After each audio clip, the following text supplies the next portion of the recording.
Hey y'all, it's Blair from Live and Learn Gardening, and I am out here about to harvest some peppers. I also thought it was interesting, it's about 1 p.m. and it's the end of July, and I wanted to show you how much shade my peppers are still in, even though it's 1 p.m. So a good chunk of them, I'd say about half of the bed, is still in shade, which is part of the reason I still have peppers even this late in the season. And we have had enough peppers. We have basically eaten all of the peppers that my family can eat. We just don't need any more peppers right now. So I've been trying to think about what I could do with my peppers. And I'm going to harvest them today. I'm going to harvest pretty much all of the peppers that are on the plants.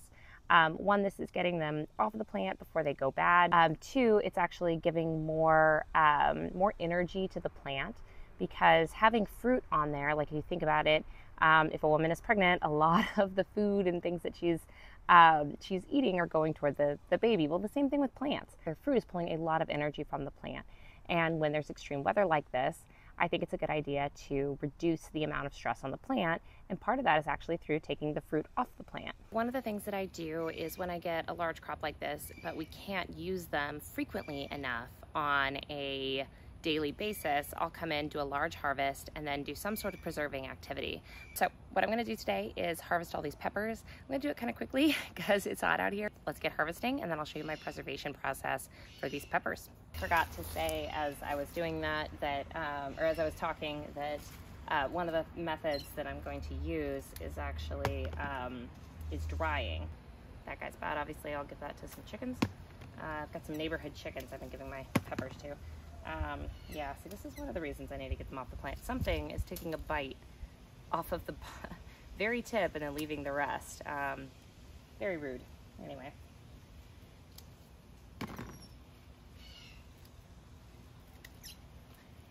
You don't have to use clippers to cut peppers off. You can twist them off, but I find that I'm less likely to damage the plant, and it's honestly just a lot quicker if I use clippers.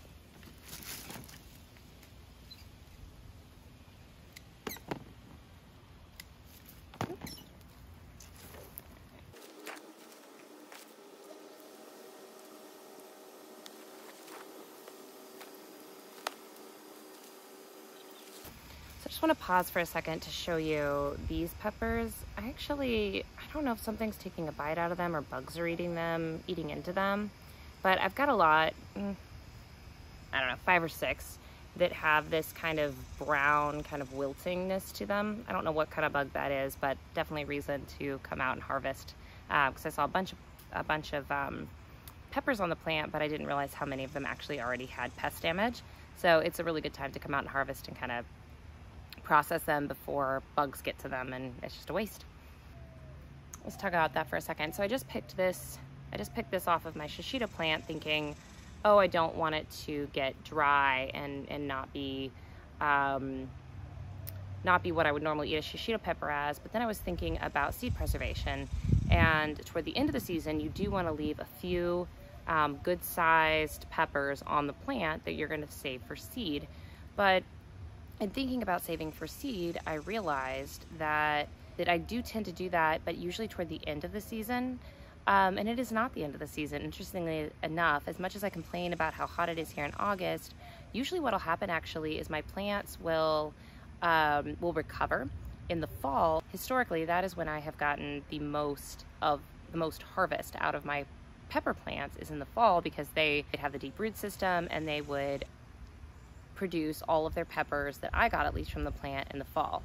So we are actually mid-season on the peppers. We have a very long pepper season here, and especially with them being in the shade this year, if they were not in shade, if they were just over like one bed over, I think we probably wouldn't have any peppers right now, and they may not even survive the summer into the winter or into the fall season. But because they're well shaded, because we've had a good season, because they're in deep beds with lots of sort of insulation from a heat perspective and a water perspective, I think we're going to have a great fall crop as well as a good summer crop. So we're going to be rolling in peppers this year. We're going to have to figure out all kinds of fun things to do with them.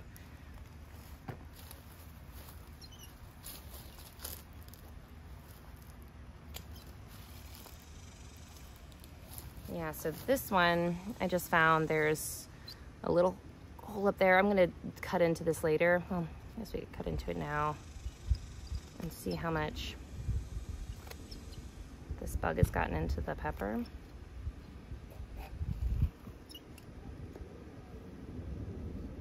Yeah, that's interesting. So there's a little nibble on the outside edge, but the pepper itself is actually fine on the inside. And so I'll definitely plan on using or preserving this.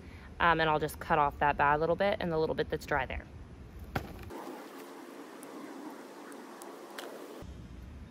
That one's still got a little bit of green to it, so I'm gonna leave it on the plant.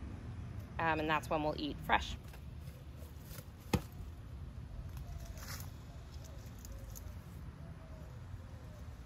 All right, let's see how well I can film this in the jungle here. So this is interesting. There's, if you saw my short the other day, I was complaining about there being stink bugs on these plants. And I think, see all these weird, I don't know if you can see that, these weird little marks on there. I think that's from the stink bugs. They suck the liquid out, or the nutrients out of the pepper. And I think that's actually what's happening here, is the stink bugs are getting to my peppers, and that's why I dislike them so much. Yeah, definitely these white bits here, that's stink bug damage, so that's why I get so mad when I see a stink bug on my peppers. We'll have to cut into that and see how usable it actually is at this point.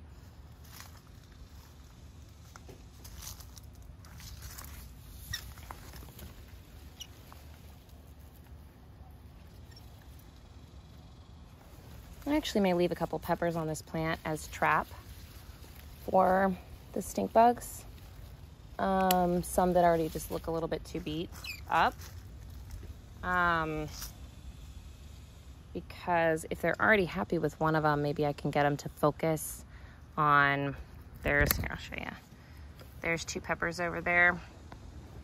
I'm gonna leave those 2 on the plant.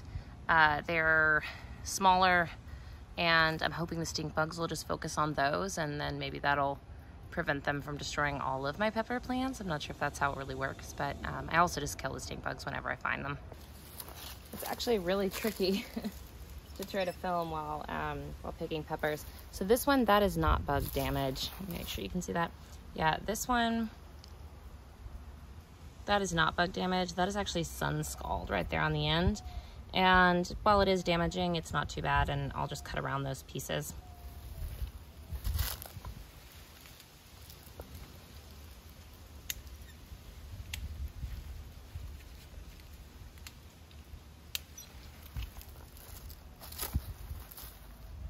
There's some Hungarian sweet banana peppers, looking very nice.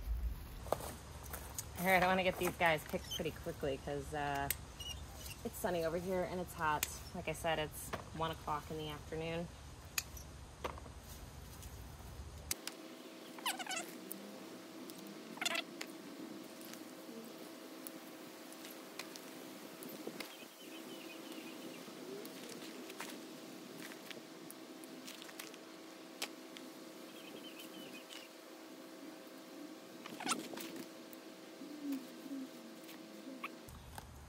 It really is a jungle in here. I don't think I realized how extreme.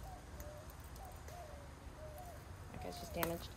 I don't think I really realized how extreme this jungle had gotten here. Oh, there's one.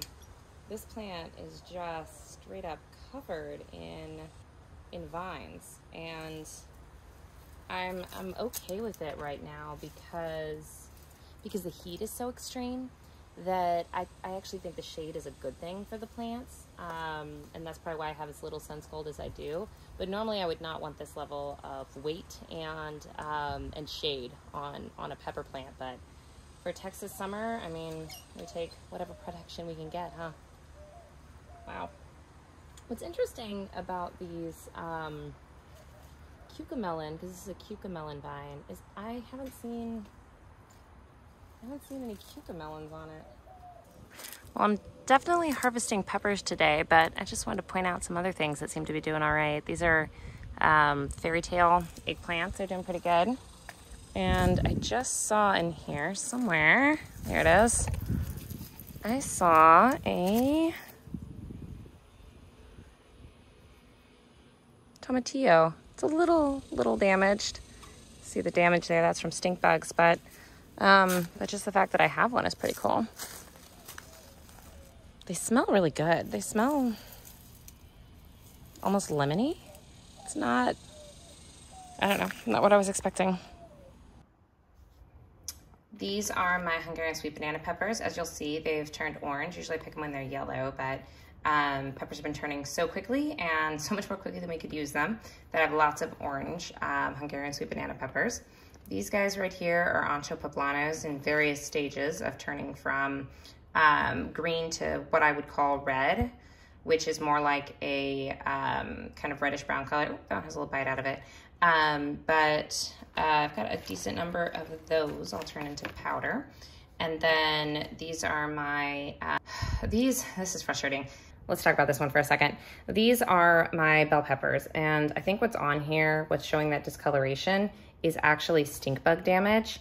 And it's really frustrating because they were attacking my tomatoes. Once I removed the tomatoes, they started attacking my peppers, which is annoying. But I think I might be able to get some out of these peppers still. We'll see once I cut into them. All right, let's get going on making some lovely pepper paste. Got my handy apron on because I always manage to get something on myself if I don't put an apron on. And we're gonna cut into these. Now, these have been in the garden for a little bit longer, so you're gonna see more damage. Like there's a little bug bite there. And I'm trying to think how to do this where it's like the least work to get the seeds out. But one of the things I often do actually is I use a little spoon and just scrape out the seeds in these littler peppers and the little liners on the side. All right, I need a couple little bowls here for all of this.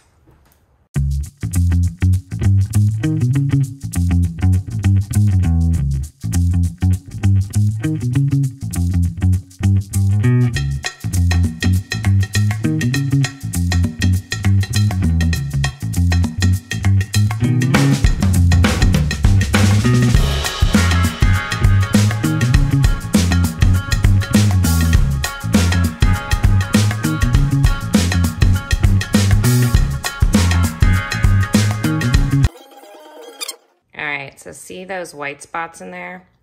That is, and you'll see them on the outside too, that kind of speckling. That is stink bug damage. So it looks okay, but actually usually doesn't taste very good. So I'm actually gonna throw out probably this whole pepper.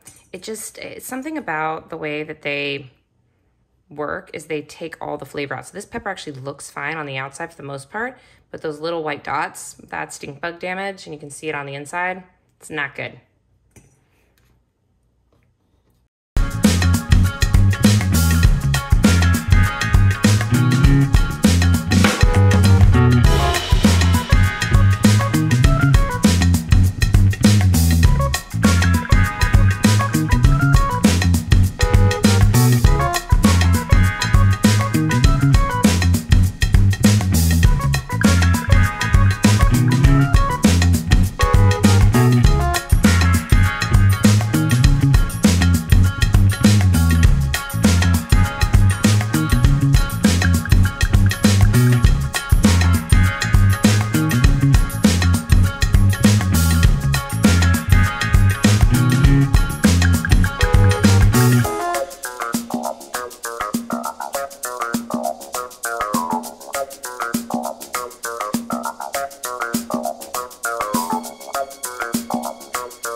That's my pepper harvest and preservation. I'm gonna pop these into the dehydrator, probably on whatever the vegetable temperature is, it says on the top, so it's pretty easy, for a certain number of hours, usually about 8. I'll probably just leave them in there overnight, maybe turn it to a lower temperature once I go to bed, and they should be nice and dry in the morning, and we'll get them all processed up, and we'll have some amazing pepper powder to add to soups and other dishes. Well, I love getting to show you guys how I use my crop when it is abundant, which is super amazing, and I feel so lucky to have it. But also sometimes I don't really know what to do with it. So when you run into a situation where you have too much of something, just finding the best preservation method for you is usually the best call. Try to do something that isn't going to take me too much time. This definitely was a process. It probably took me about an hour to do the processing, but I'm going to go pop them in the dehydrator and they'll do the rest of the work from there. So thank you guys so much for hanging out with me. I hope that you learned something. I hope this was enjoyable, and give me a like if you liked it, and maybe a comment on what else I can do to kind of show you guys my gardening process and what I can do to help you. Thanks, bye. All right, I left these guys a little longer than I intended in the dehydrator, but I think they'll break down nicely. We shall see. Oh, they're all falling to the bottom. All right, let's see what happens when we put them in the blender. These are looking pretty good. I'm mixing all the peppers together now because when they came off, they just sort of mixed. So I'm gonna throw them, they're really, really dry. I left them in for about 24 hours. So I think I'm gonna throw them in the blender and we should be good. Let's see. All right, this is how everything is looking in the blender, and let's see what happens. Turn it on, and here we go.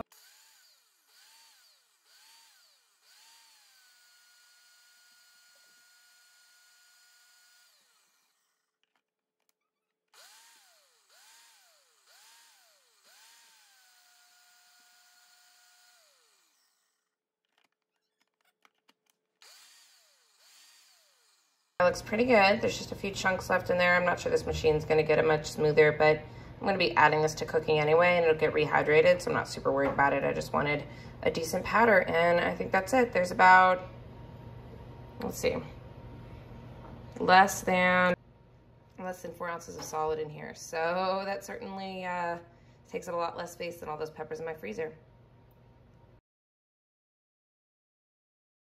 I think it's a 4-ounce container, so that's about a little over 2 ounces of pepper spice.